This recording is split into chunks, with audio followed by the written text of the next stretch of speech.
we are going to talk about a little bit of treatment that's available in Malaysia now. First is medication. I will show you a little bit of medication later because I'm not a doctor, so I can't guarantee you this is the medication that you can get, you for sure you will get or wherever it is. But I just share with you a little bit of knowledge on what kind of medication actually the psychiatrist will prescribe to a person with autism, especially grow up. Okay, and then the second one is talking about psychological management, which is my uh, specialist on this, on psychosocial intervention, which is we are doing now. Psychosocial intervention is very, very important, especially it should be start at very early beginning. And it doesn't mean that you will have to have a very, very restrict on the intervention itself. Psychosocial intervention basically is what we call that. It is actually to develop a discipline and routine, a proper routine for your child, so that it will actually eventually support the child when they grow up. And we are looking for independent skill as well. All right, and who and how to solve problems. The cognitive behavior therapy, we call it CBT. CBT is usually used for those who have a lot of anxious, a lot of nervousness, a lot of uncertainty. Our kids, after they grow up, they tend to be very suspicious on the environment. I do not know why. It could be because of the sensory hypersensitivity that cause them to be worried a lot on the change of the environment. So CBT usually will be integrate together into their therapy session, is because we need to use that to help them to label out on the situation, to differentiate on the differences, and also to address it and how to handle it and how to adapt to it. So this is very important for those grow up with a lot of anxious and anxiety. Yeah. And then the third one will be social skill training. Social skill training basically will be given to those who a bit older, for them to understand group living or community living, and also how you deal with people every day on certain topic, on certain communication way, and how to behave yourself so that you are maintained inside the group. All right. So the third one we have now is behavior management. Behavior management usually we have low arousal management, which because we always say prevent is better than treatment.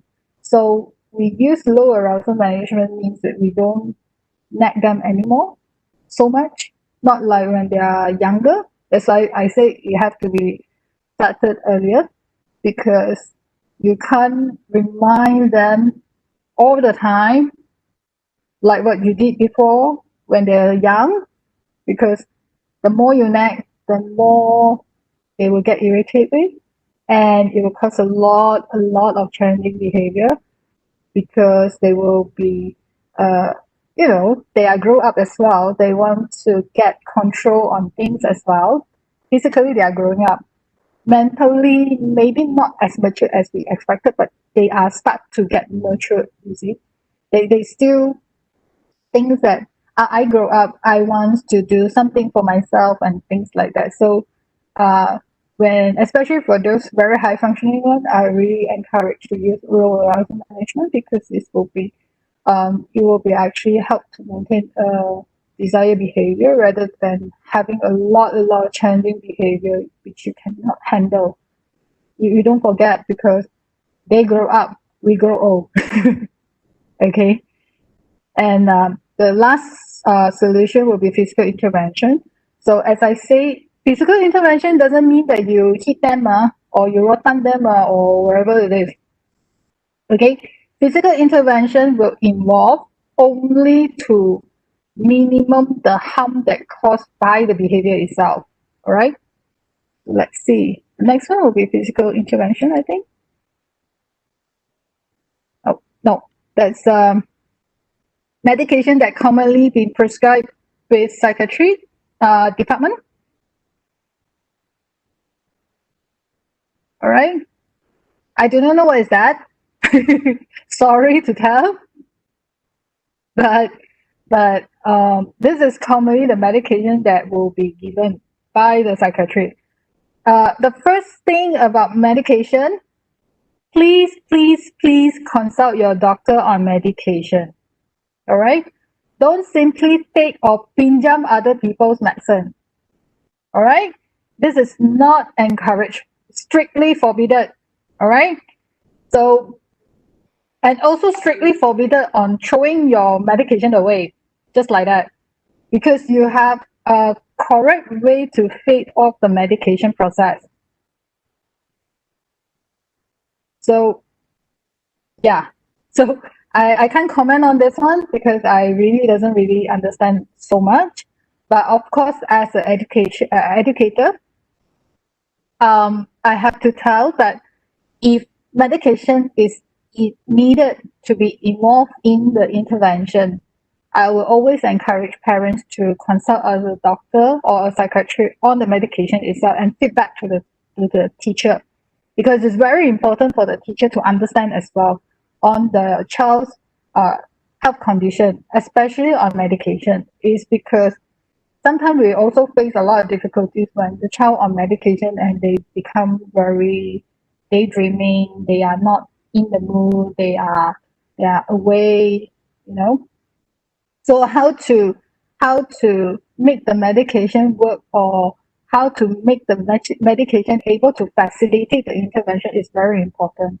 So as I say, the medication will not cure any of the autism condition. It will only facilitate. Okay. What I mean is it will not cure the disorder. It will actually facilitate the child's behavior so that the intervention able to run smoothly. All right. So please, please, please, keep in touch. If your child is on medication, please consult the doctor. Please keep in touch with your teachers or the caregiver.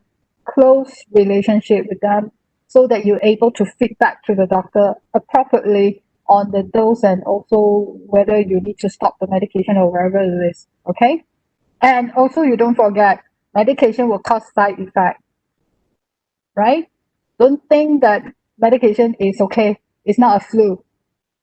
Our body cannot actually um, digest it so fast and also get released out so fast as well. So you have to be careful on the medication.